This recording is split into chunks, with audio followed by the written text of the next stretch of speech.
Assalamualaikum warahmatullahi wabarakatuh. Halo semua, kembali lagi di channel Raider Manhwa. Kali ini Mimin akan melanjutkan sebuah komik yang berjudul Pertanian Sang Raja Iblis. Dan apabila kalian masih bingung dengan alur ceritanya, kalian bisa cek deskripsi atau langsung saja menuju playlist yang ada di halaman channel ini untuk memulainya dari part 1.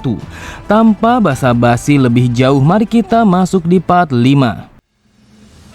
Cerita dimulai pada sebuah tempat yang sangat jauh di dalam kekuasaan Sang Raja Iblis. Terdapat sebuah tempat yang disebut sebagai Cevandewantar, dan itu adalah sebuah tempat yang sangat jauh dari kelima zona yang dikuasai oleh Sang Raja Iblis. Ketika malam, tempat itu sangatlah dingin. Akan tetapi ketika hari sudah siang, tempat itu langsung berubah menjadi begitu panas, sehingga cuaca di tempat itu sangatlah mirip pada dataran tinggi wilayah Andean. Dikisahkan pada zaman dahulu, para penduduk Andean kuno telah menghadapi masalah pangan yang sangat serius, sehingga membuat mereka harus memakan kentang liar yang dipenuhi oleh racun.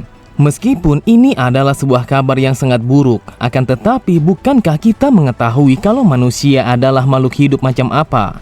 Meskipun kita mengetahui kalau makanan itu sangatlah beracun, namun kita akan menemukan sebuah cara bagaimana caranya memakan makanan yang beracun. Pada sisi yang lain, Dirok berkata, "Wahai Raja, aku baru saja menyelesaikan tugasku untuk menyusun semua kentang di atas tanah." Mendengar itu, Kridos langsung memberikan sebuah perintah kepada Baal untuk menghancurkan semuanya. Tanpa pikir panjang, Baal langsung melompat ke arah atas untuk menghancurkan semua kentang yang berada di hadapannya. Bahkan di saat itu, ia sama sekali tidak ragu untuk menghancurkan semuanya dengan kekuatan yang meledak-ledak. Sambil memperhatikan Baal, Kridos bergumam, "Selama 5 hari, semua kentang telah membeku pada setiap malamnya dan mencari ketika hari sudah pagi. Kemudian semua kentang akan dihancurkan dengan kekuatan yang dimiliki oleh Baal hingga berkali-kali. Setelah dibekukan, dicairkan, dihancurkan, dan juga dipanggang di bawah sinar matahari, maka semua kentang yang kami miliki akan siap untuk dimakan. Dan aku akan memberikan sebuah nama kepada kentang liar ini dengan sebutan sebagai Cuno." Kemudian Kridos meminta kepada Zephyros agar mengumpulkan para pekerja pembuat kompos untuk menghadap kepadanya. Setelah berkumpulnya para pekerja, sambil berteriak Kridos berkata, "Ini adalah waktunya untuk beristirahat dan juga makan siang. Akan tetapi setiap orang dari kalian hanya boleh mengambil 2 kentang karena kentang yang kita miliki sama sekali tidaklah banyak." Tepat di sampingnya, Zephyros berkata, "Wahai Sang Raja, bukankah kita masih memiliki cukup kentang untuk dibagikan kepada mereka?" Kridos pun berkata, "Aku begitu ragu apakah kita akan bisa memberikan makan kepada para iblis karena pasokan yang kita miliki sama sekali tidaklah banyak. Namun kita akan menggunakan sisa-sisa kentang itu untuk kita tanam dan melipat gandakan semua kentang yang kita miliki menjadi ribuan kali lipat." Terlihat semua pekerja yang menerima semangkuk kentang sama sekali tidak berani untuk memakan secara langsung. Mereka bertanya-tanya apakah benar kalau kentang itu benar-benar akan bisa mereka makan. Mendengar mereka yang begitu ragu untuk memakannya, Dirok berkata, "Bukankah sudah aku bilang kalau Sang Raja sudah membuatnya menjadi aman? Bahkan Flute telah memakan ini sampai kenyang." Sambil menunjuk kepada Kridos, orang yang di sampingnya berkata, "Lihatlah Sang Raja, apakah wajah itu adalah wajah seseorang yang rela memberikan makan gratis begitu saja kepada kita? Aku yakin dia sangat berharap kalau kita akan mati di tempat ini." Akan tetapi Dirok sama sekali tidak ingin menghiraukannya, dan dia langsung memakan kentang itu untuk menunjukkan kepada mereka kalau makanannya sangatlah aman. Di saat itu mereka langsung terdiam ketika melihat Dirok yang mengunyahnya. Bahkan mereka merasa gugup apakah Dirok akan mati setelah menelan kentang itu. Setelah menelannya, sambil berteriak, Dirok berkata, "Wahai Yang Mulia, aku mengucapkan rasa terima kasihku kepada Anda karena Anda telah memberikan makanan yang selezat ini kepada kami dengan sukarela agar kami tidak kelaparan." Seketika itu juga semua orang yang ada di sana langsung memakan kentang itu dengan sangat lahap karena mereka sangatlah kelaparan. Dan ini adalah pertama kalinya mereka memakan sebuah makanan yang sangat layak untuk mereka makan. Pada sisi yang lain, Dirok bergumam, "Jujur saja, aku sama sekali tidak menyangka kalau Sang Raja telah memberikan kami makanan yang layak, sehingga membuat kami menjadi bersemangat untuk hidup lebih lama." Setelah memakan Cuno, mereka semua langsung bersorak secara bersamaan untuk menggaungkan nama Kridos dengan kebanggaan yang sangat tinggi sebagai raja mereka. Namun Kridos sama sekali tidak menyukai sorakan itu karena ia menyadari kalau itu adalah sebuah sorakan yang sangat mirip dengan iklan pencahar perut. Jadi Kridos berpikir kalau dia akan mengganti sorakan itu. Tepat di sampingnya, Zephyros bergumam, bagaimana mungkin wajahnya masih datar sedangkan dia telah berhasil memasak sebuah makanan dari tanah yang sangat tandus. Aku berpikir kalau dia benar-benar akan bisa menghentikan sebuah tragedi yang disebabkan oleh kelaparan. Terlihat sebuah notifikasi telah muncul di hadapannya. Di sana dituliskan kalau beberapa pasukan iblis telah merasakan kebahagiaan perut kenyang. Oleh sebab itu, Kridos langsung mendapatkan 50 happy point sebagai imbalannya. Melihat notif itu, Kridos bergumam, ini adalah poin yang aku inginkan karena aku mendapatkannya dengan jumlah yang sangat banyak. Tetapi aku masih bingung statistik apa yang sebaiknya aku naikkan. Itulah sebabnya aku berpikir kalau aku akan menimbun semua poin yang aku dapatkan dan menggunakannya di lain waktu. Terlihat Kridos langsung melemparkan pandangannya kepada Zephyros saat mendengarnya yang berkata, kelompok para petani, dengarkan aku baik-baik. Setelah kalian menyelesaikan tugas ini, maka sebarkan berita ini kepada semua orang kalau ada makanan layak yang telah tumbuh di tanah kita. Kemudian siapapun dari kalian yang membawa kentang liar ke tempat ini akan mendapatkan tiket makan yang bisa ditukarkan kepada Cuno. Mendengar perkataan Zephyros, Kridos bergumam, ternyata orang ini memang sepintar yang dilihat.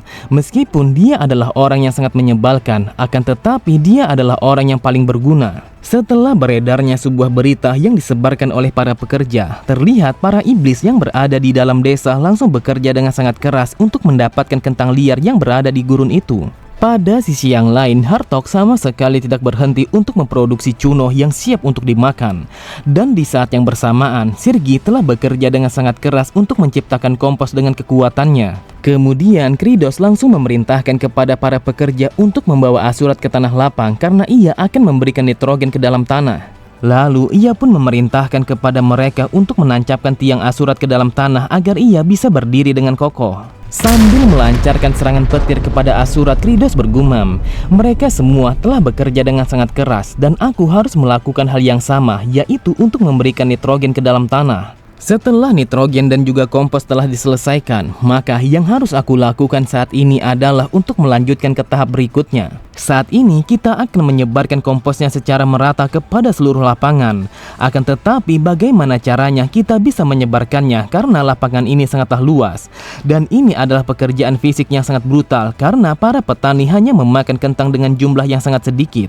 Bahkan keempat jenderal sudah pasti akan teler jika dia bekerja selama 24 jam tanpa adanya diberi makan. Tepat di sampingnya, Asurat berkata, dasar bajingan, mengapa kau tidak membunuhku sekarang juga? Akan tetapi belum sempat ia melanjutkan kata-katanya, tiba-tiba saja Kridos langsung memberikan sebuah serangan kepadanya. Lalu Kridos bergumam, dengan luasnya area ini dan juga sedikitnya para pekerja, sepertinya aku harus menunggu lebih lama. Beberapa saat kemudian, sesampainya di dalam istana, Kridos berkata, apakah kita sudah meminta bala bantuan secara resmi kepada para penguasa keempat zona? Zephyros berkata, saat ini kami telah memberikan sebuah perintah untuk menghentikan serangan dan menyediakan sebanyak mungkin para pasukan untuk bertani. Lalu di saat yang bersamaan kami pun telah mengirim utusan kepada para penguasa yang bertanggung jawab untuk menguasai setiap zona. Akan tetapi sampai saat ini tidak ada satupun dari mereka yang merespon pesan kita. Mendengar itu, Kridos bergumam, apakah mungkin kalau sang pengirim pesan telah pingsan karena dia kelaparan? Jika situasinya tetap saja seperti ini, maka penyebaran kompos kita sepenuhnya akan gagal. Cerita berpindah pada sebuah tempat yang dikenal sebagai tebing kematian, dan itu adalah zona pertama yang berada di bawah kekuasaan sang Raja Iblis. Lalu tepat di dalam ruangan sang penguasa, terlihat Pikamir langsung berlutut sembari berkata, berdasarkan sebuah laporan para pengintai, sang raja telah memulai bercocok tanam agar ia bisa memberi makan kepada semua iblis. Dan sekarang dia telah berhasil menghasilkan sesuatu yang dapat mereka makan. Mendengar laporan itu, sang penguasa berkata, ternyata bajingan itu telah membuat sebuah pergerakan yang seperti ini karena dia begitu takut kepadaku. Semakin banyak para iblis yang mati, maka semakin besar kekuatanku akan bertambah. Jadi dia berencana untuk menunda peperangan dengan mencegah kematian akibat kelaparan. Hal itu ia lakukan untuk menekan pertumbuhan kekuatanku. Diketahui kalau sang penguasa zona 1 bernama Saratul, dan dia adalah seseorang yang dikenal sebagai ayah dari para hantu. Saat mendengar Saratul yang bertanya apakah mereka telah mengatasi para pengirim pesan yang menuju ke zona lain, Pikamir berkata, saat ini kami telah berhasil mengatasi mereka sehingga para penguasa yang lainnya sama sekali tidak mengetahui tentang sang raja yang sedang bertani. Saratul berkata, para iblis harus mati kelaparan pada setiap harinya dan mereka harus menjadi makananku dan juga pasukanku. Lalu setelah semua iblis telah mati, maka aku akan membunuh Kridos dengan menggunakan kekuatanku dan menjadi raja iblis yang selanjutnya. Kemudian dengan tatapan mata yang tajam, Saratul langsung memberikan sebuah perintah kepada Pikamir untuk menghancurkan segala sesuatu yang berhubungan dengan pertanian. Beberapa saat kemudian, ketika hari sudah semakin malam, terlihat Asurat telah mendengar seseorang yang berjalan ke arahnya. Dan ternyata orang itu adalah Pikamir. Ia berkata, dasar bajingan, apakah Kridos dengan sengaja meninggalkan mayat hidup sebagai peringatan kepada para iblis yang mencoba untuk membantahnya? Akan tetapi Asurat, kau sama sekali tidak usah terlalu khawatir karena Tuan Saratul sangat menghargai keinginan besarmu itu. Jadi ketika Kridos telah mati, maka dia akan menjadikanmu sebagai tangan kanannya. Setelah mengatakan itu, ia pun langsung memanggil pasukannya yang merupakan para hantu yang telah bangkit dari kematian. Sambil berteriak, Pikamir berkata, dengarkan aku baik-baik, mulai dari sekarang kita akan menghancurkan tanah ini, sehingga mereka sama sekali tidak akan bisa menggunakannya untuk bertani. Mendapatkan perintah itu, terlihat para hantu langsung bergerak dengan sangat cepat untuk melaksanakan perintah tuannya. Lalu salah satu dari pasukannya berkata, wahai tuanku, aku telah menemukan sesuatu yang disebut sebagai kompos oleh para pengintai. Jadi apa yang harus kita lakukan? Mendengar itu, Pikamir langsung memerintahkan mereka semua untuk menyebarkan kompos itu kepada seluruh tanah. Pikamir berkata, kalian semua harus mencampurkan kompos itu ke dalam tanah sampai-sampai tidak ada satupun dari mereka yang mampu untuk menemukannya.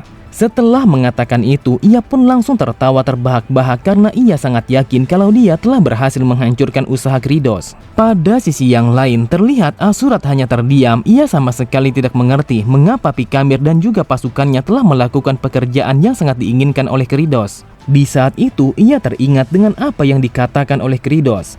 Kridos mengatakan kalau mereka harus mencampurkan kompos itu dengan tanah dan juga menghancurkannya. Dan itu adalah sebuah pekerjaan yang sangat sulit untuk dilakukan oleh para petani. Sambil tertawa terbahak-bahak, Pikamir berkata, tamatlah kau Kridos, mulai dari sekarang kau sama sekali tidak akan bisa menggunakan tanah ini untuk bertani dan juga memberi makan kepada para iblis yang berada di ambang kematian karena aku telah menghancurkannya. Mendengar itu, Asurat berkata, apa yang sebenarnya mereka lakukan? Apakah mereka tidak sadar kalau mereka dengan sukarela telah membantu pekerjaan bajingan itu? Oke semua, cukup sampai di sini dulu pembahasan alur cerita kita. Sampai jumpa di video selanjutnya. Wassalamualaikum warahmatullahi wabarakatuh.